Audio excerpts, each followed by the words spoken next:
Hello guys, Assalamu alaikum. Welcome to our brand new video. তো বান্ধবীগণ কিন্তু একটা সুন্দর ইন্ট্রো দিয়ে দিল। তো এই ইন্ট্রো দেওয়ার সম্পূর্ণ ক্রেডিটটা আমার বান্ধবীদের। তো হ্যালো এভরিওয়ান, আসসালামু আলাইকুম। কি অবস্থা সকলের, কেমন আছেন সবাই? বেশ অনেকদিন পর বান্ধবীদের সবার সাথে একটা মিট আপের আয়োজন করলাম। এর আগেও একটা মিট আপ দিয়েছিলাম, বাট আবার একটা মিট আপের আয়োজন করছে, তাও আমাদের ফাউজিয়া আপু। আসলে অনেকদিন পর অনেক বেশি এক্সাইটেড লাগতেছিল যে কেমন হবে, সবার সাথে এই প্রথম মিট হতে যাচ্ছে, বিষয়টা আসলে কেমন এক্সাইটেড ছিলাম। তো তারা কিন্তু অলরেডি চলে এসেছে এবং তাদের সাথে দেখা হওয়ার পর এত পরিমাণে যে ভালো লাগতেছিল। এখানে এর সাথে আমার ফেসবুকে আগে থেকে অ্যাড ছিল, তো এর সাথে দেখা হওয়ার পর আমার কী যে ভালো লাগতেছে। আমি ওকে বলতেছি, ওকে কি বলতেছি, আচ্ছা সে কোথায়, আমি তো বলতেছে আমি সে। তখন হাসতে হাসতে আমরা আসলে অনেক সুন্দর একটা দিন হতে যাচ্ছে এটা। এখানে ফৌজিয়া আপু বলতেছে, আরে আমি তো একটা ক্লিপ নিতে চাইছিলাম, আমি নিজেই তো ভুলে গেছি। পরে আপু ফোনটা বের করে আবার ভিডিও করতে শুরু করলো।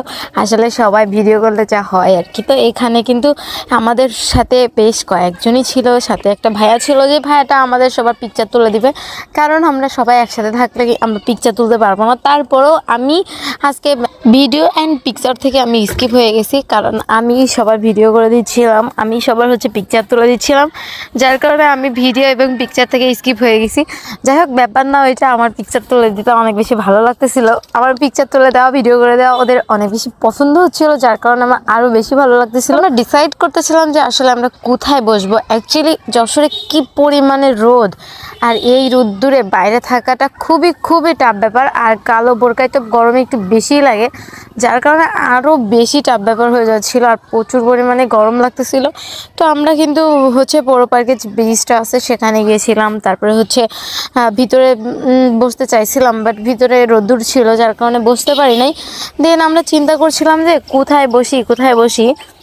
তো তারপরে যে শাপলা চত্বর বলে, পৌর পার্কের যে শাপলা চত্বরটা আছে, তো এখানে কিন্তু আমাদের একজন বাদে সবাই চলে এসেছে। আমরা কিন্তু শেষমেশ ডিসাইড করেই ফেলেছিলাম যে আমরা শাপলা চত্বরের উপরে বসবো। দেন আমি ভিডিও করতেছিলাম, তো ওইদিকে ভাইয়াটাও ভিডিও করে দিচ্ছিল সবাইকে। আসলে যেই ভিডিওগুলো বা যেই আর কি পিকচারে আমি আসি, সেই পিকচারগুলো আমাদের যে ভাইয়াটা এসেছিল সে ভাইয়া তুলে দিচ্ছিল। ওরা আমাকে বারবার বলতেছিল, তুমি পিকচারে নাই, তুমি ভিডিও কেন করতেছো, তুমি পিকচার কেন তুলে দিচ্ছ, ভাইয়া তো এসেছে, ভাইয়া তুলে দিক। আসলে আমি স্কিপ হয়ে যাচ্ছিলাম বিদায় ওরা আমাকে বারবার বলতেছিল তুমি আসো। তো আমি বলতেছিলাম যে কেন জানি মনে হচ্ছে ভিডিওটা আমার নিজের করতে ভালো লাগছিল, যার কারণে আমি বেশিরভাগ ভিডিও করার চেষ্টা করছি। আমাদের যে একজন ছিল সেও চলে এসেছে, তো আমরা ছিলাম 9 জন, আর ভাইকে দিয়ে আমরা মোট ছিলাম 10 জন।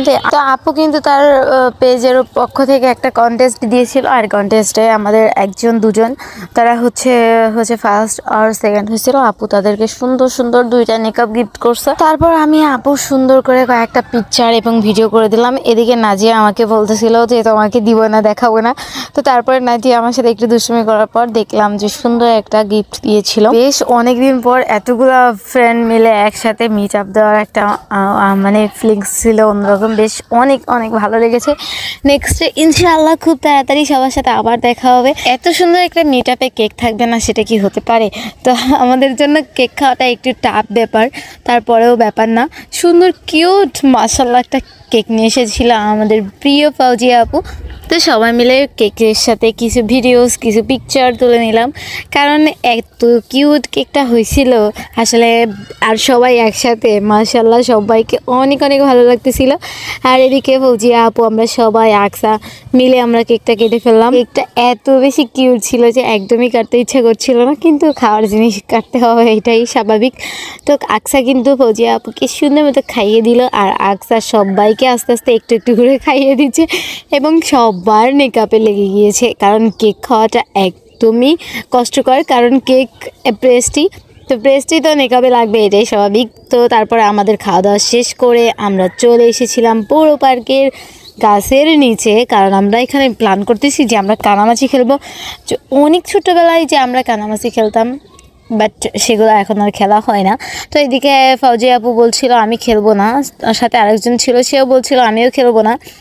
কিন্তু আমরা তো আর হার মানবো না, আমরা খেলতে চলে আসছি। আর ওরা বলতেছে তুমি কেন ভিডিও করতেছো ভাই? সে কিন্তু নিজের চোখ নিজেই বেঁধে ফেলেছে, একদম পিওর ব্ল্যাক ভাই, দেখলে কিন্তু যে কোনো মানুষ ভয় পাবে। যাই হোক, কেউ ভয় পায় না, এটা আমাদের খুবই প্রিয় একটা বান্ধবী। দেখেন আমাদের কিন্তু কানামাছি খেলা শুরু হয়ে গেছে অনেক ছোটোবেলায়। কানামাছি খেলছি আর কত বছর পরে যে কানামাছি খেলতেছি, যাক অনেক ভালো লাগতেছে। এদিকে কিন্তু ভিডিও অন্য একজন করতেছে, পরে আমিও চলে গিয়েছি। আর এদিকে কিন্তু ফৌজি আপু চলে এসেছে। এত সুন্দর খেলা হচ্ছিল যে আপুও নিজেকে কন্ট্রোল করতে পারে না, আপুও চলে আসছে। আসলে কানামাছি খেলাটা অনেক প্রিয় একটা খেলা, ছোটোবেলায় অনেক সুন্দর করে সবাই একসাথে একটা জমজমাটভাবে খেলাধুলা করতাম। দেন আমাদের কানামাছি খেলাও শেষ, তারপরে আমরা চলে যাচ্ছিলাম ফুচকা খাওয়ার জন্য। আসলে এরা যে এত পরিমাণে দুষ্টামি করতে পারে ভাই, কি দুষ্ট আল্লাহ, কি যে একটা অবস্থা। মানে এই যে আমাদের নাজিয়া, এর কমন ডায়লগ হচ্ছে হ্যালো গাইস, আমাদের সকলের মুখস্থ হয়ে গেছে হ্যালো গাইস।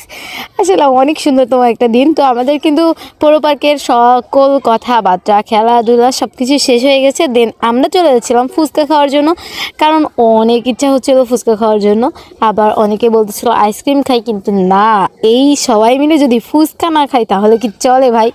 তো চলে গিয়েছিলাম আমরা ফুচকা খাওয়ার জন্য। আমরা রেগুলার এখান থেকেই ফুচকা খাই। আর এটা হচ্ছে পৌর পার্কের উপরে নাজিয়া কেমন একটা লুক দিয়ে তাকায় আছে, শুধু ওর দিকে তাকালেই ও বলবে হ্যালো গাইস, হ্যালো গাইস।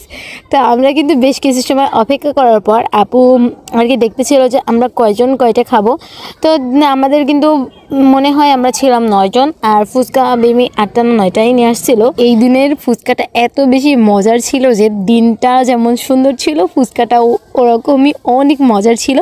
আমার তো এখন দেখে এখনই আবার খেতে ইচ্ছা করতেছে। যাই হোক, এখন তো আর খেতে পারবো না, ইনশাআল্লাহ নেক্সট দিন আবার খাবো। এদিকে আপু এত সুন্দর একটা লুক, সত্যি বলতে পারছি আপুকে দেখে, সবাইকে দেখে আমি এত বেশি ফিদা হয়ে যাচ্ছি ভাই। মেয়ে হয়ে মেয়েদের উপর ফিদা হয়ে যাওয়ার একটা ফিলিংসই অন্যরকম। যাই হোক, আমরা সবাই বলতেছিলাম যে মোজো খাবো, বাট মোজো এখানে পাই নাই। দেন নাজিয়া এতগুলা ক্লেমন নিয়ে চলে আসছে, পুরো একটা টক্সিক ব্যাপার স্যাপার।